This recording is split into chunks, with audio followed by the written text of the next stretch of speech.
Okay.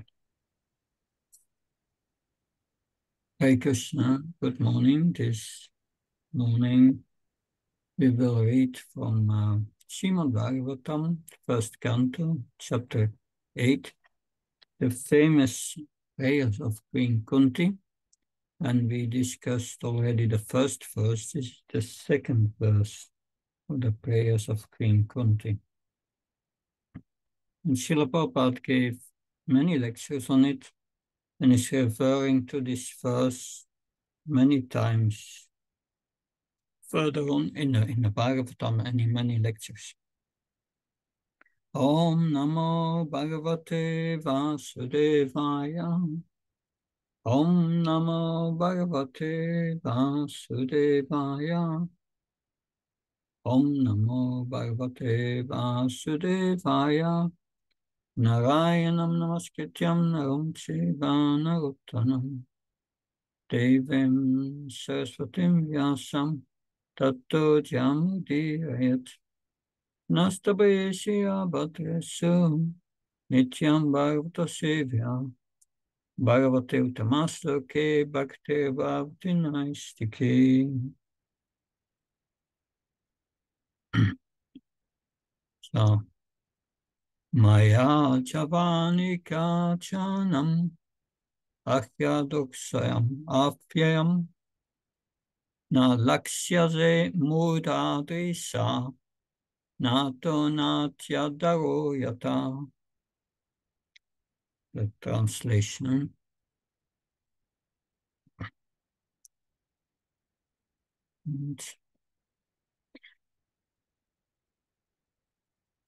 Beyond the range, beyond the range of sense perception, you are the eternally irreproachable factor covered by the curtain of deluding energy.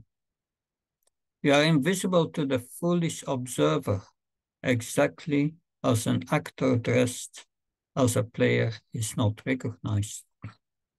So, I read it once again. Being beyond the range of limited sense perception, you are the eternally irreproachable factor covered by the curtain of deluding energy.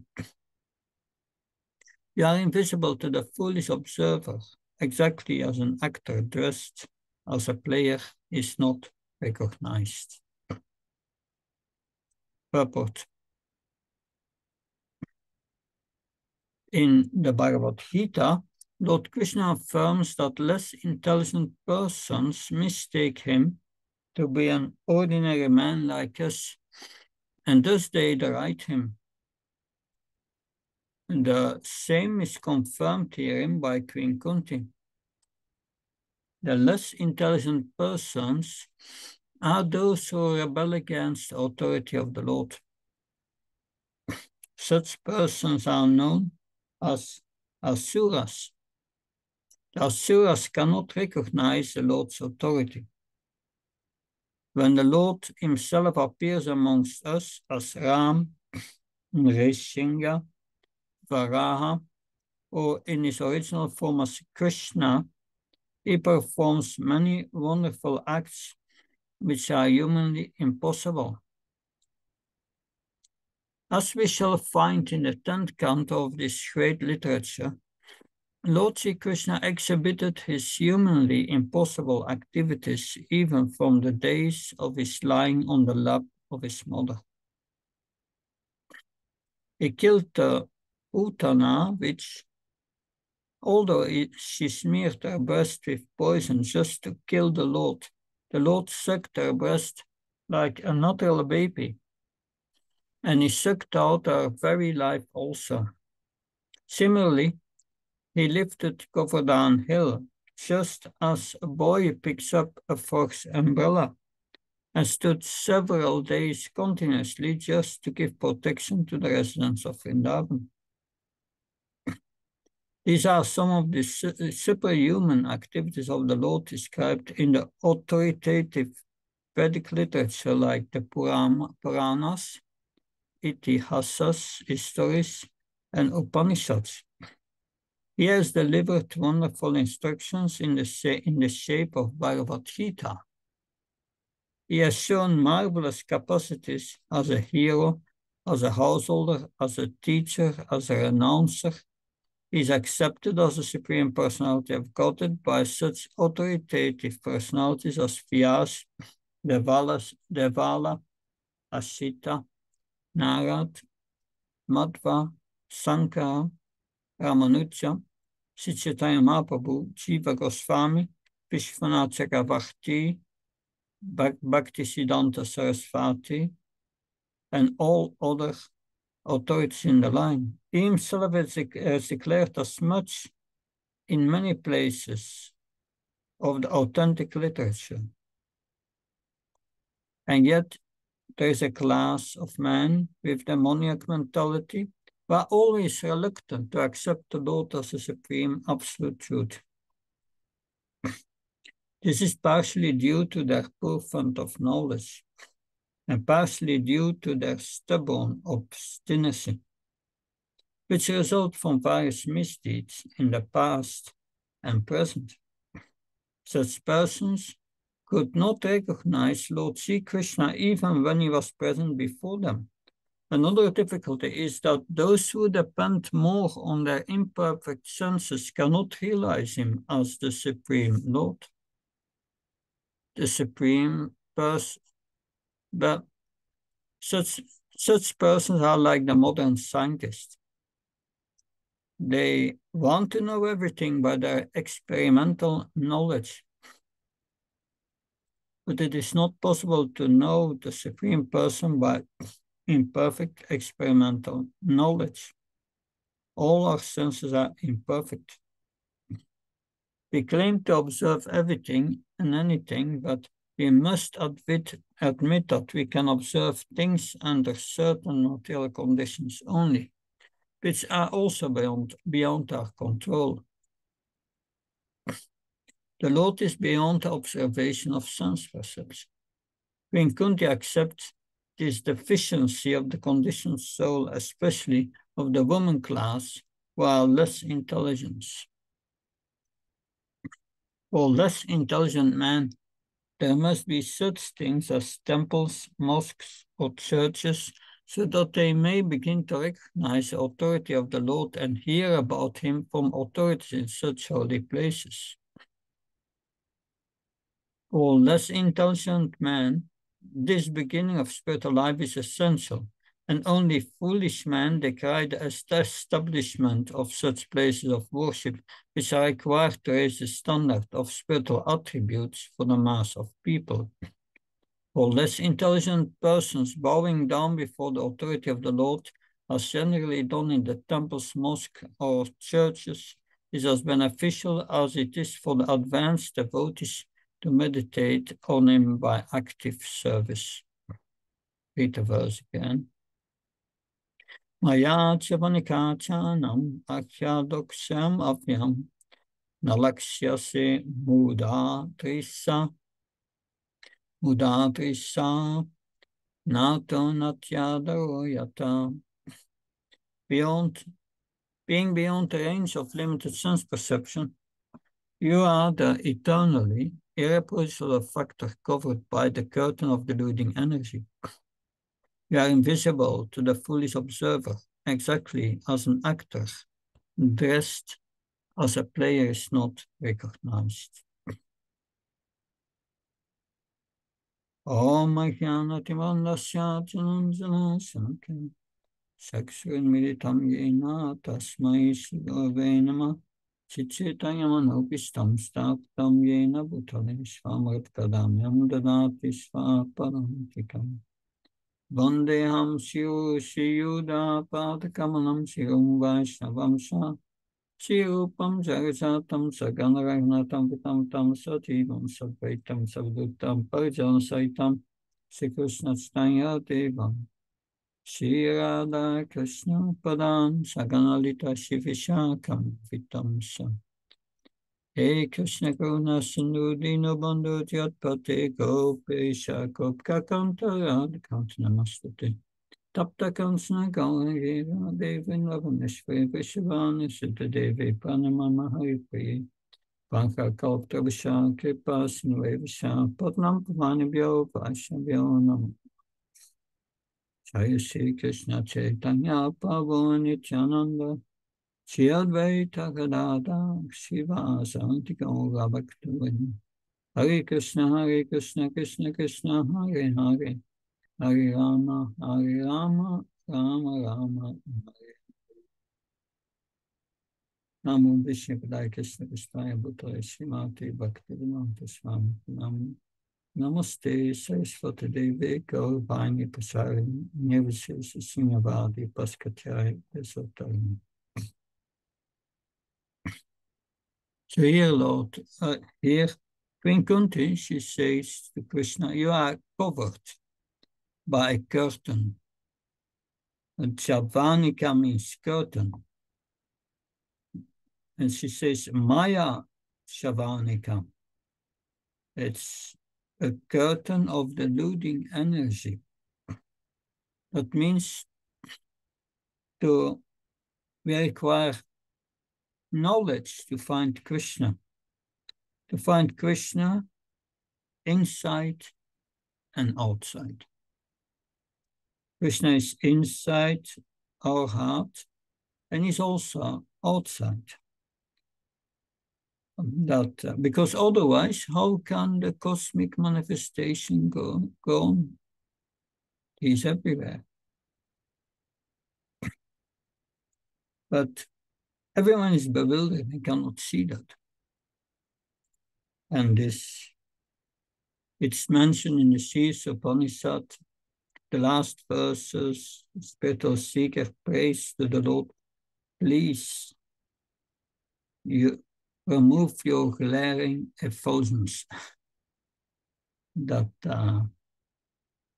So yes, it means Krishna is covered by two kinds of curtains. Two kinds of curtains. Shavanikas.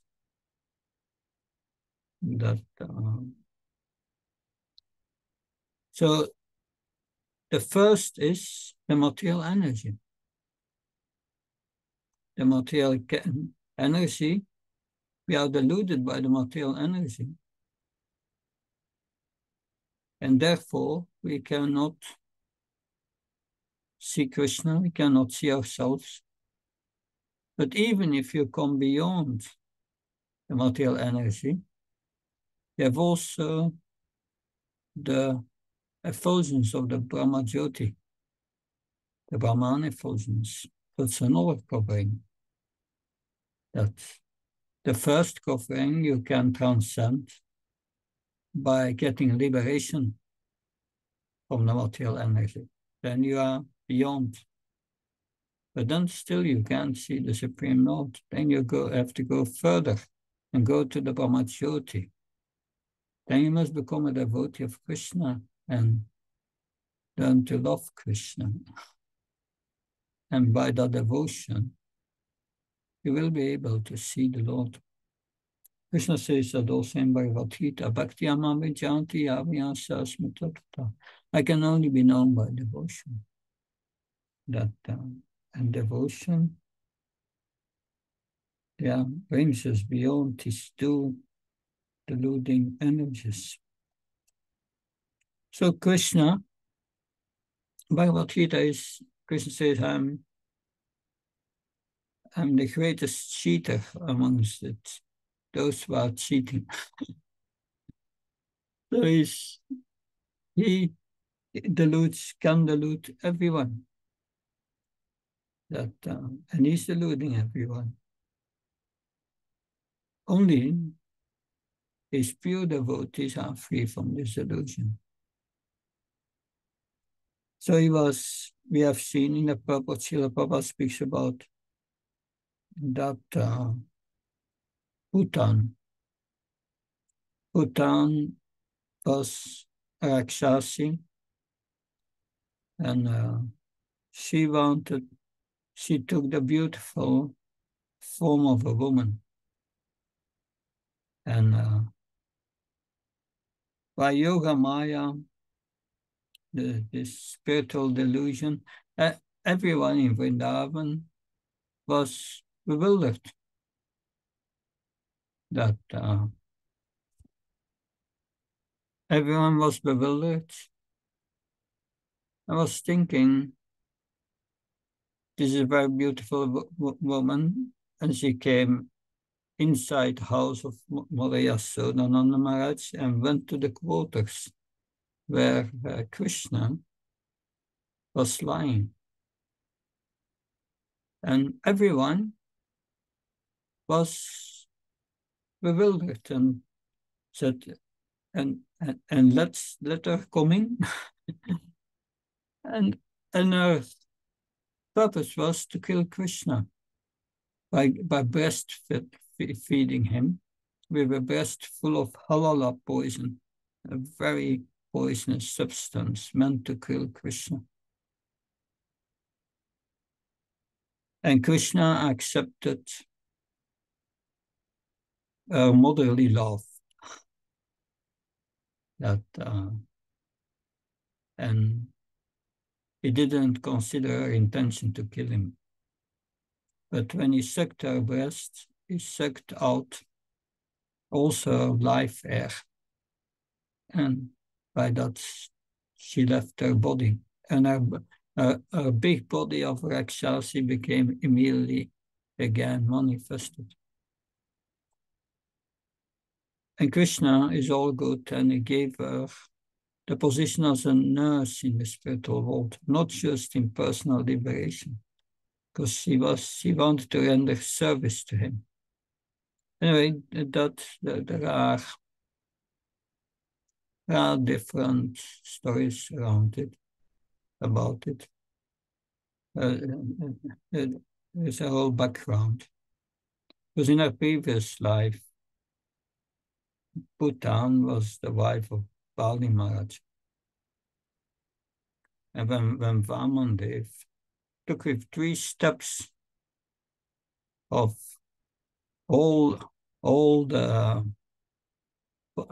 it took all the positions away of Bali Maharaj, then she became angry and wanted to kill Vamandev. But just before because of the beauty of Vamandev, she felt great motherly love for him. So she had a mixture of these 2 feelings that manifested also in her appearance as Bhutan. Of course, we know that also Krishna was bewildering Indra.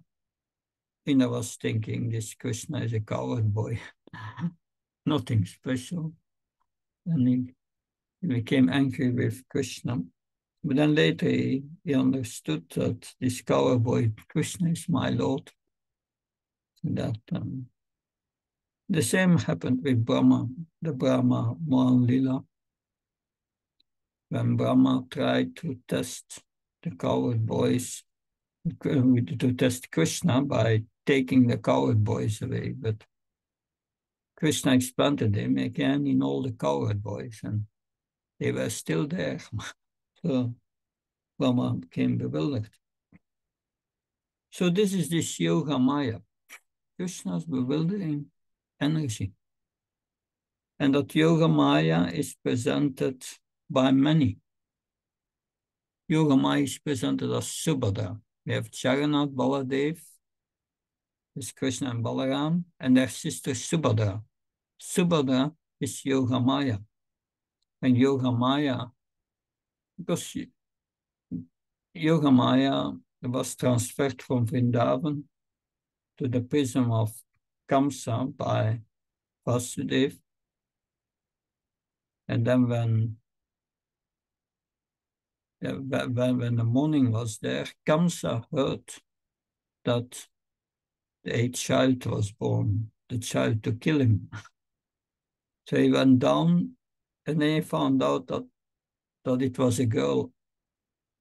Devaki was pleading with Kamsa, please save us. It's a girl, it will not kill you.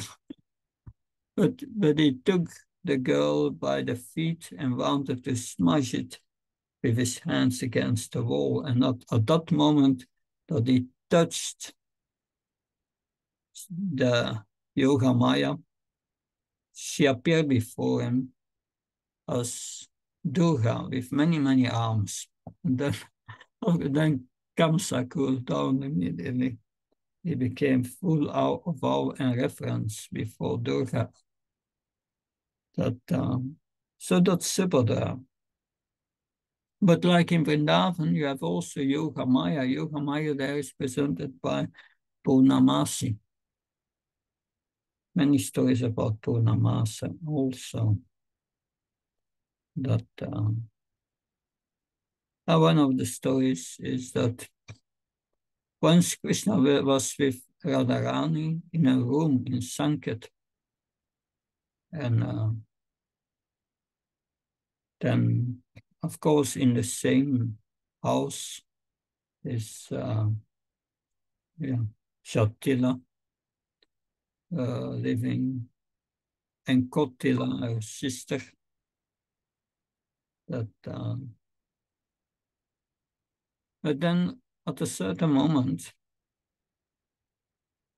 that Krishna was with Radharani in the room, and Kotila, she heard something in the room of Radharani, and she put her ears at the door, and she heard Krishna talking to Radharani. Suddenly she opens the door and Krishna jumps out of the window. But Krishna lost his flute. His flute was still there. So Kotila took at one hand Srimati Radharani and the other hand the flute and went outside and called all the gopis and said, "You see, now I've proved that Krishna was with her, with Radharani, and Radharani was crying. That and she raised the flute and said, "This is the proof that he was there." And then all the gopis, they were around, and one of the gopis was Purnamasi, who was elderly. And she started to laugh. That and then Shatila said to Purnamasi, "But this is serious. Why are you laughing?"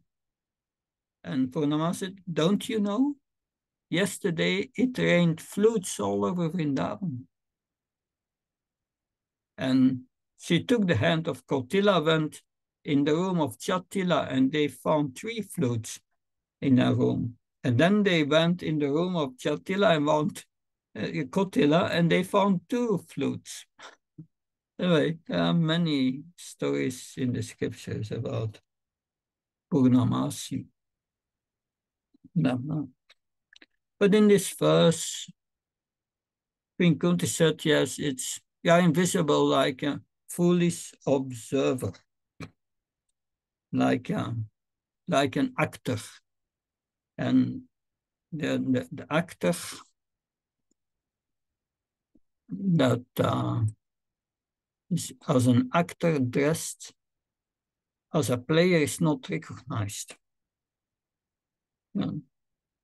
Sometimes there are devotees are performing dramas, the drama of Ravan, and the person, the devotee who plays the role of Ravan is a very mellow, sympathetic devotee, but he has to play that role of a demon. And he plays it so good that nobody recognizes who is this actor. So Krishna says the Mudas, they don't recognize it due to this curtain of the deluding energy. It's like when the deity is there, but the curtain is closed. You cannot see the deity because the curtain is closed. That similarly, thus the Sanskrit used here is Muda Trisa. Muda Trisa. Mutadrisa, the foolish observer, is said here. That so Mutadrisa, that they cannot know Krishna. The foolish observer think Krishna is an ordinary man. So it's hard to see Krishna because of this curtain of illusion. Why? Mudadrisha. Mudadrisha means that we are idiots, we are fools. That is what is mentioned here. Idiots or fools, or people like animals. An animal does not inquire what's going on. It's not inquiring about what's the goal of my life. That if I'm the body, then I will die soon. So why am I so foolishly working so hard? That's Mudadvisa. That they are not understanding that death is on their head. Every moment they can get out, finished. So what's the use of all these endeavors? Because they cannot understand the goal of life. It's all soon over for everyone here, very soon. That time is running, and death will come, can come at every moment. And these idiots, fools, they don't see that. That they don't inquire who I am. I'm the consciousness in the body. Where is that consciousness coming from? Why I'm getting this human form? That at the end of life, everything is finished. That's what they believe. But what's the cause of your consciousness? I cannot explain. Scientists say, oh, consciousness comes from matter. But they never proved it. They were never able to prove it. No, matter comes from the soul, from the spirit platform. And that is not the end. It's continuing. That, and if you live as a Mudadrisa, your next life will not be good. That idiots don't understand what's going on. And why? Because of their rebellion against the authority of the Lord. And their rebellion is very, very deep. Because most of us came to this material world due to rebelliousness against Krishna. Prabhupada writes, the living entity's struggle for existence within the material world is due to his rebellious nature.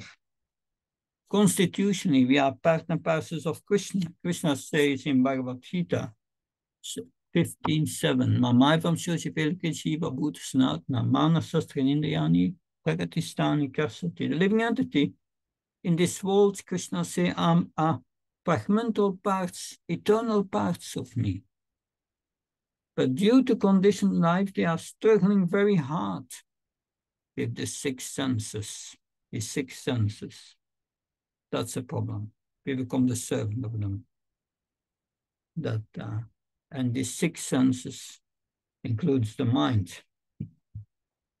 So we are to Krishna as a finger is to the body.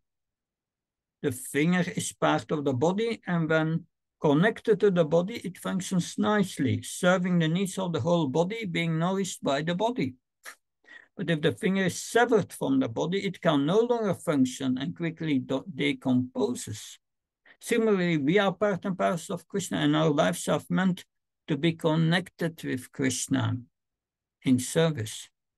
When we rebel against Krishna, we disconnect ourselves and our lives become a struggle in a losing battle against material suffering, disease, and death. To overcome this bitter struggle for existence, we need to reconnect with Krishna. And the only possibility is if we give up our rebellious attitude and accept authority.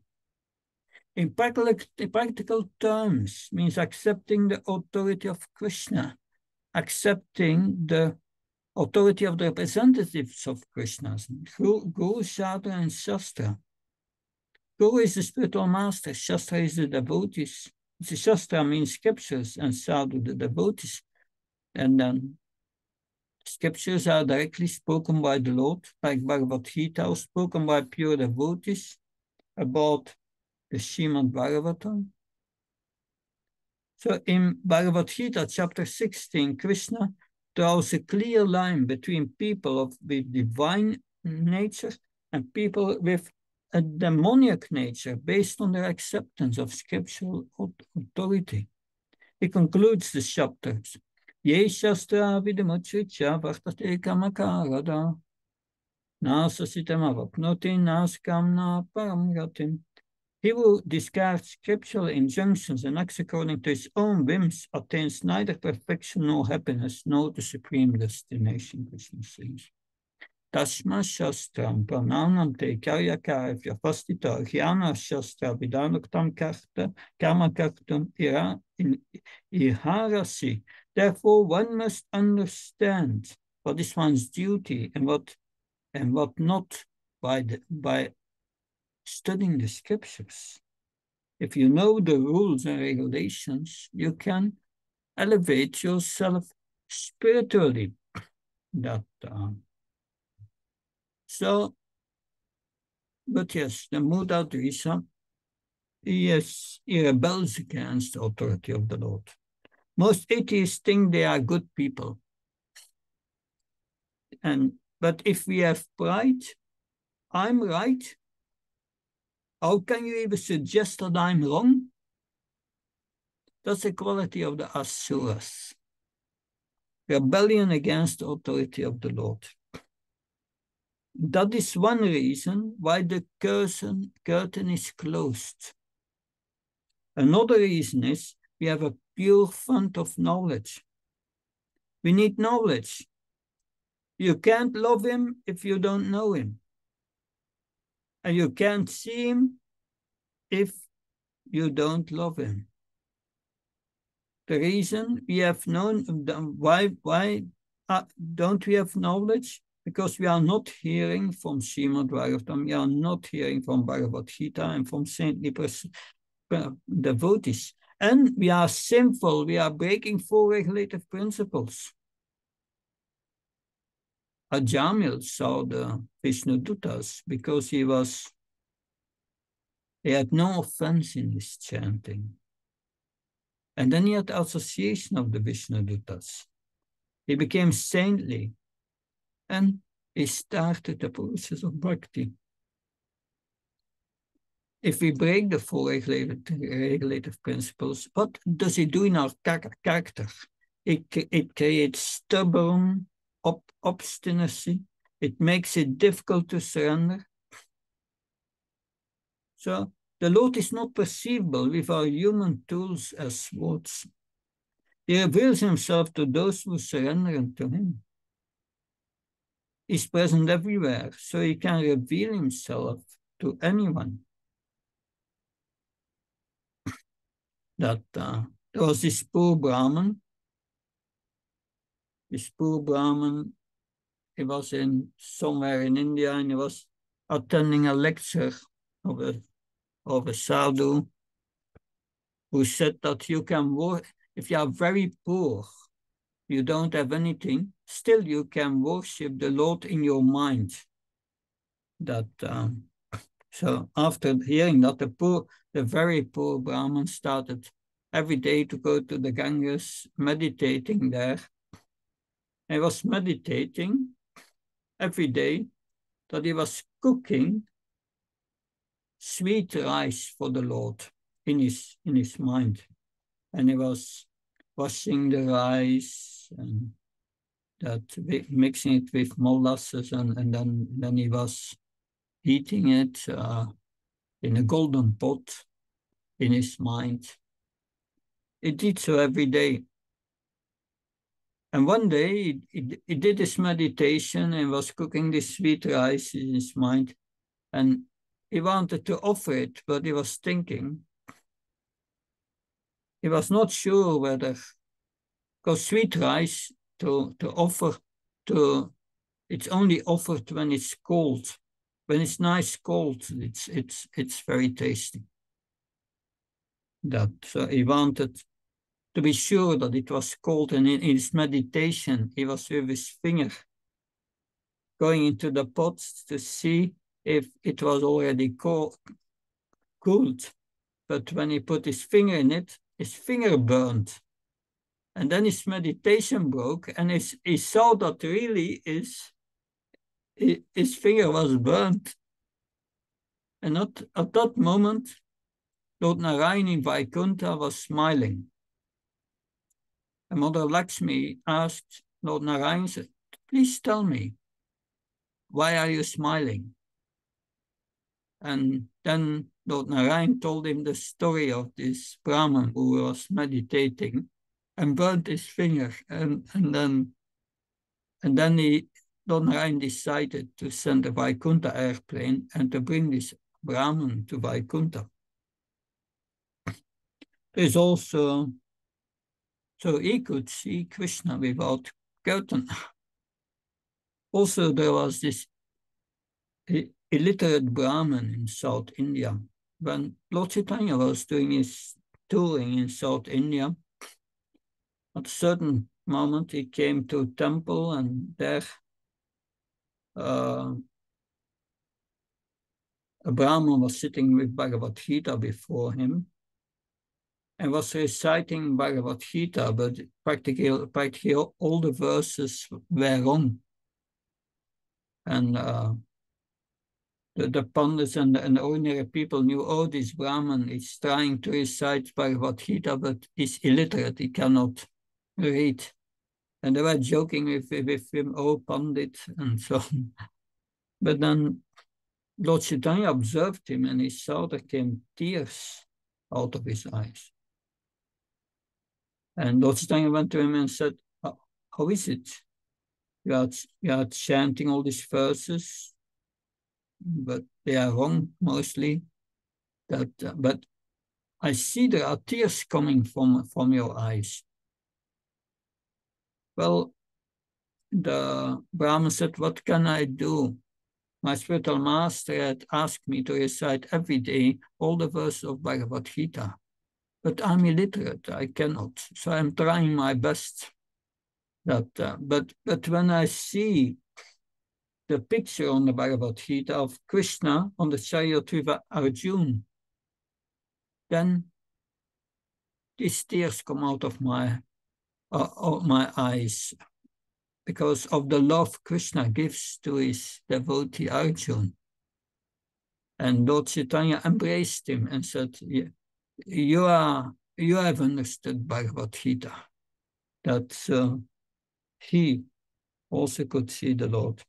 So the qualification to see the Lord has nothing to do with our material qualifications. It has to do with our devotion and surrender. When we hear submissively, then we can see the Lord. By speculation and arguments, we can not know the absolute truth. We can only guess. We can say it may be like this. So we see also Lord Chaitanya and Lord Nityananda. They distributed the knowledge by which we can know the Lord. So they taught us that we can know the Lord by devotion, service. And that is what Queen Kunti stresses here. That you are like a foolish observer. You are like an actor, and the foolish observer cannot recognize you. We see, oh, there's so much intelligence behind this material creation. There's intelligence and there's action behind. And that is Krishna. But although it's very clear it's there, the foolish observer cannot see Krishna. Cannot see Krishna. See how Krishna makes their heart beat. That how Krishna from within the heart regulates their digestion. They cannot see. They are even not thinking about these things. They think they have control, but they are completely controlled by this deluding energy. And it's difficult to get out. Yeah. Like Krishna says that also in Bhagavad Gita. In Bhagavad Gita, it's 7:25. Naham prakasa sarvasya yoga maya samavita. Buddhyam nabijana, mudoyam nabijana tilokyam acham afyam. You have also that word muda here, foolish. I'm never manifest to the foolish and unintelligent. For them I'm covered by my internal potency. That's this yoga maya. And therefore they do not know that I'm unborn and infallible. They think I'm an ordinary human being. That Krishna says also, Deva yesya gunamaya mama mai drachya mami paye papachante maya me pantaramati. I am these three modes of nature are very difficult to overcome, this deluding energy. Very difficult. But the mami paye papachante, the one who surrenders unto me, and easily cross beyond it. So this is what Queen Kunti is saying here. So what do we take home with it? Don't be a foolish observer. Understand that there are higher energies that are controlling us. And that's this deluding energy. And these energies, these higher energies, are controlled by Krishna. Krishna can only remove the curtain. But to do that, we have to surrender and develop knowledge. Therefore, we have to hear about Krishna sufficiently. And gradually, this knowledge will develop in our heart. And we will start gradually to see the hand of Krishna in our lives. Hare Krishna. Any comment or question, please?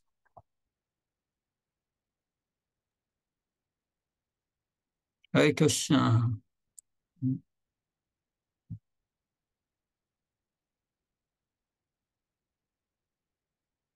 So, please, Bhaktaman.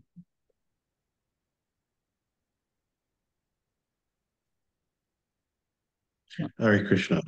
Hare Krishna. In the temple in Alachua, when the curtain opens, and I see Gornitai, I notice also between me and Gornitai are smaller figures, smaller deities of Gornitai, and in front of Balaraman Krishna, closer to me, the observer, perhaps the foolish observer, is a smaller Balaraman Krishna on the altar, closer to me than the larger forms, and so on. What's the significance of that? Yeah, I will tell you. So we have in deities, we have the main deities and we have the chota deities, small. And because on festivals, we are doing abhishek, we are bathing them, and you cannot do that with the big deities. Therefore, we have small deities. And sometimes in temples, they go around with the small deities, around the premises. In Mayapur, they do also on top of an elephant. You cannot put the big deities on the top of the elephant, but the small deities. Therefore, there are always small deities. There are two sets, the big ones and the smalls. And the small, because in the morning, Krishna receives a bath. And they are not bathing the big deities, but the small ones. Because that's just practical. That is a way we are serving the Lord. The Lord comes down and takes a form in which we can serve him. Therefore, this showed us these small deities are always there. Does that help to understand this? Yeah. Hare Krishna, thank you. Yeah, okay. So, anything else? Yeah, I'm just checking, Maharaj. Any question, comments? So, Maharaj, thank you very much for the wonderful explanation. One question, Maharaj, can come from outsider, that why Krishna made it so difficult, why it is not straightforward. If he's there, we should be able to see him. Why he made it that difficult, so that we have to put effort to understand him. Yeah, but that we have answered in this lecture. Because Krishna does not want that the Muda Dvisa sees him. Those who are doing sinful activities, who are rebellious against him, who are full of material desires, which is a sign of rebellion, he does not want that they see him. He deludes them. And that is his law. So it's up to us if we give up our rebellious activities and take to the power of devotional service very soon. Then very soon, in the beginning, with our intelligence, we will start to see him. And as we become purified, our spiritual senses become manifested. Then we can perceive him eye to eye. But to come to that point, one must perform service. And that is what Rupa Goswami says, that Atasi Krishna Namadi Nabhavat Chamindriyai Seva Mukhe Jivado Swama Eva Spratyada. So, with our material senses, he says, we cannot appreciate Krishna's forms, qualities, pastimes, and so on, because this curtain is there. But when we start to awaken our Krishna consciousness by using our tongue to chant Hare Krishna and using our tongue to take prasadam, then the tongue becomes purified, and gradually one comes to understand who Krishna is. So that's the process. Gradually, that giving up our Muda Drissa vision is not easy. So the problem is not with Krishna, it's with us. We are putting that curtain between.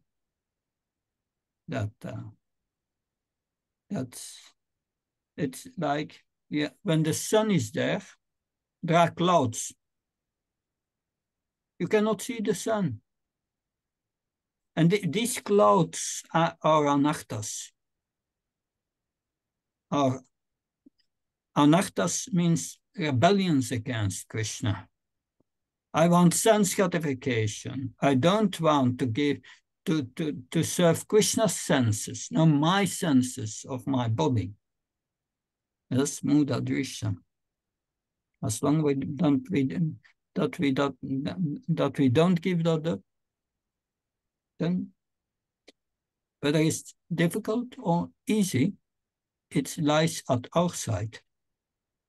That if you take to devotional service and give up your sense gratification, it becomes easy to see Krishna. And this is an easy process.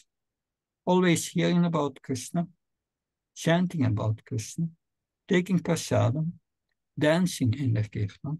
That's our process. It's not so difficult. But we think we have more important things to do in our life. And that's Muda Drisi. More important things for this body, and soon it follows that no priority of spiritual life. You don't give priority to spiritual life, you are Muda Drisa. Krishna will not lift the curtain. And that's the reality. So, Hare Krishna. Is that okay? Yes, yes, Maharaj. Yes, sorry, but what I'm saying is what Krishna says. That's not for me. No. Yes, Maharaj, yeah. So, Maharaj, if you have time, couple of minutes, then just additional question to that. Many times, because we are part of the movement and doing devotional service for so many years, there is a point comes where you become more laid back or lethargic because, oh, we know everything. Now we are following four regularity principle, chanting 16 rounds. But then in between, few things are done which may not be completely as a surrender to Krishna. So in those scenarios, like how we can tell the mind or control the mind.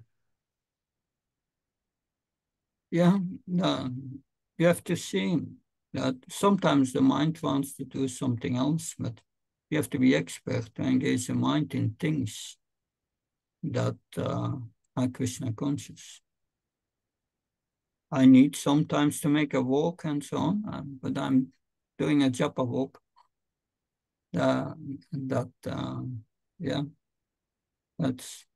But mostly I'm too busy to think of other things. So the question is to be so busy in Krishna consciousness that you don't have time for all this Maya and thinking about my mind and this and that. If you have ever been the servant of Bhakti Char Maharaj, you understand that. Maharaj was so intense. He had no time for all these things. So intense, always busy with one thing after another. Too busy. No time for Maya. And we must engage our so busy in Krishna consciousness. Then there is no problem. You come to the point of surrender to Krishna, and then whatever Krishna does with me, it's all right.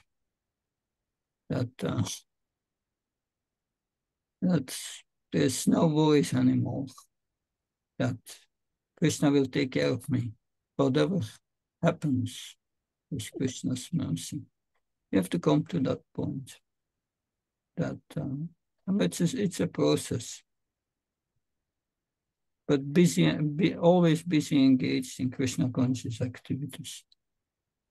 Then Krishna is your priority. No time for Maya. If you think you want to give time of your mind to Maya, good luck. That's all what I can say. It doesn't work. It just doesn't work. Yeah. Yes. Yeah. Thank you very much. Hare Krishna. Good. Thank you very much. I'm looking forward to see you next week, same time. Okay. Yes, Maharaj. Hare Krishna. Jai Shri Prabhupada. Hare Krishna. Jai His Prabhupada. Bhakti Prabhupada Maharaj ki jai. Jai Baba. Hare Krishna.